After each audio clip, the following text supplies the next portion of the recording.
I couldn't quite believe the report I'd been given. The human ships that just recently retreated from the planet had apparently jettisoned some kind of escape pod. At first, those that discovered it kept their distance, for fear of it being some kind of weapon.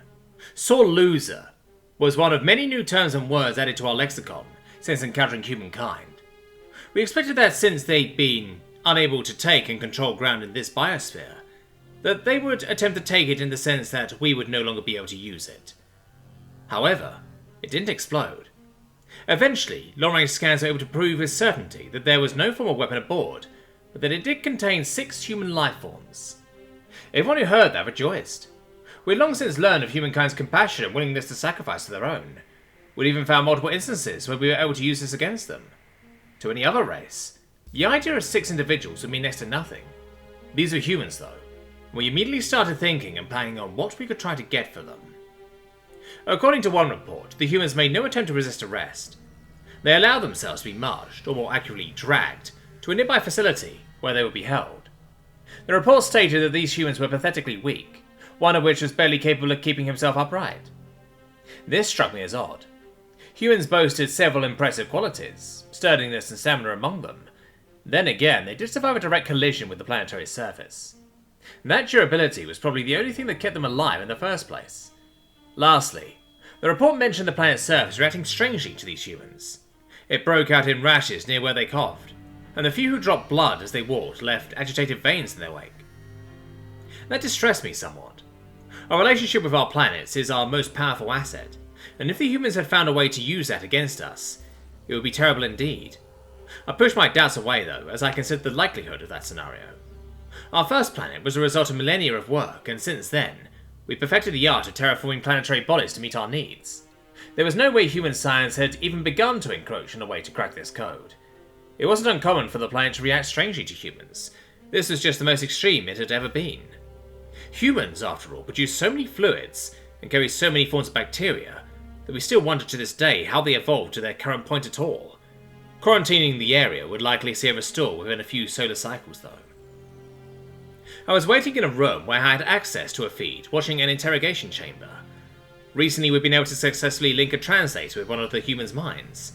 Again, it was reported that they made no attempt to resist. The linking process is uncomfortable to non-native species, and in all previous instances the humans fought back. I allowed myself to feel smug as I considered the possibility that these humans understood their situation, and how hopeless it was. I brought myself to attention as I saw a door open on the feed, and saw 2 of my soldiers enter. Behind them was another, leading a human woman. Reports claimed she was the highest ranked among the 6. Based on our understanding, she was known as a captain, and held a station similar to the one who'd been interrogating her. I became curious as I saw the 3rd soldier enter the room in a full biocontainment suit. Immediately I understood why. The human woman didn't look pathetic, as reports had stated. She looked like a walking corpse. Her skin, which once may have been described as a rich brown, was now pale and cracking.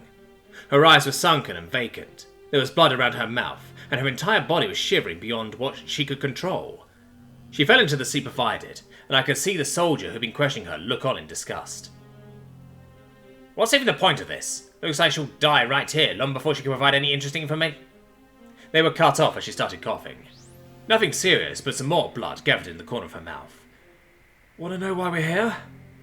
Her voice was like a ghostly whisper, as if she had to fight to even produce sound. Again, I found myself taking pause as I examined the state she was in. One of the defenses against human warfare we developed was sonic-based protection due to the sheer volume of sound some humans could produce even without their weapons. "A stupid mistake and malfunction? We don't care. We're going to ransom you sad sacks, but your own kind. Speaking of, what do you think we could get for you? Our research shows you all have some special fondness for women and the elderly. The lot of you fill those parameters almost exclusively." They circled the tablet between them and met her gaze while keeping their distance. It looked familiar from some of the human media we consumed in attempts to research them. "They won't come back for us." That remark shook me momentarily. Not only because of the words she used, but because of how she said them. There was a confidence, a certainty to that statement. Something about it made it easier for her to say than the last time she spoke. My soldier glanced at the camera for a second with a questioning look, but continued on quickly. "Really? Past experience shows you all care deeply for—" "Tell me," she cut him off again. Would you send soldiers back for a bomb after you dropped it? She stunned the room, and me with that sentence.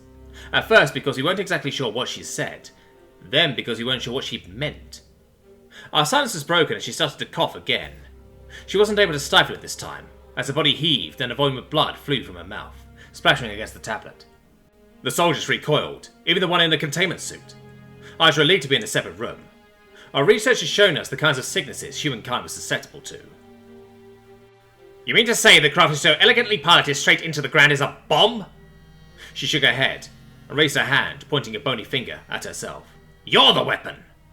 I could see them almost fighting back laughter, as disbelief painted its way across her expression. All of us! There was clearly still fluid in her throat as her voice now came out deeper and with a kind of wet, grating sound. If she didn't look so weak, it would have sounded imposing. Very well, I'll humour you. What, pray tell, is your payload? They clearly started feeling arrogant again, and stepped towards the tablet but avoided touching it. She looked between the three of them for a few moments, and then around the room, finding and looking into my camera somewhat quickly. It wasn't explicitly hidden, but nonetheless it set me on edge. Without breaking eye contact with the camera, with me, she raised her hand and dropped it into the blood she just coughed up. She dragged it back towards her, leaving streaks across the tablet's surface, before turning and raising her now blooded hand for all to see. The implication of what that meant sent a profound sense of fear throughout my body. I remembered what those first reports said again, that all of these humans looked weak and sick, that they coughed, vomited, spat and bled constantly, that the planet became agitated immediately in their presence. All 6 of us are infected with every contagious disease that has affected humanity, plus a few more we've cut off for fun. I felt myself fall weakly into my seat as she spoke. Humankind may not have cracked the code on how to deal with our planets, but with this they may have found a way to break right through it. Fighting on a planet that shares a symbiotic relationship with its inhabitants? Yeah, we won't go to win this anytime soon. We're honestly probably pretty close to calling this one up.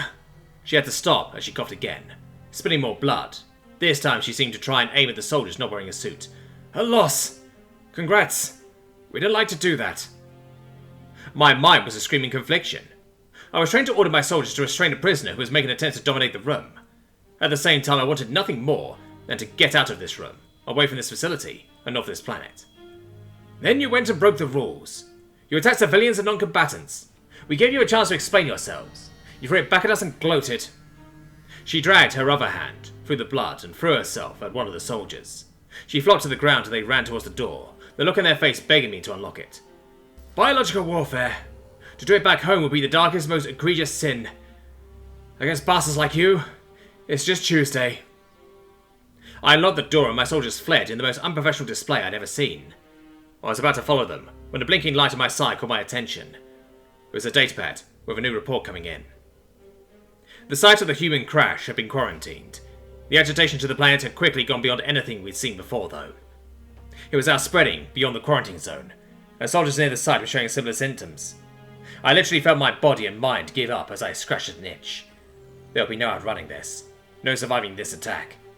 This was far and away the most rapid onset and most severe biological attack that has ever been launched at one of our biospheres. This planet and everyone on it was already as good as dead. One last thought entered my mind as I reached my weapon and aimed it at my head. Our word for the human term, vengeance.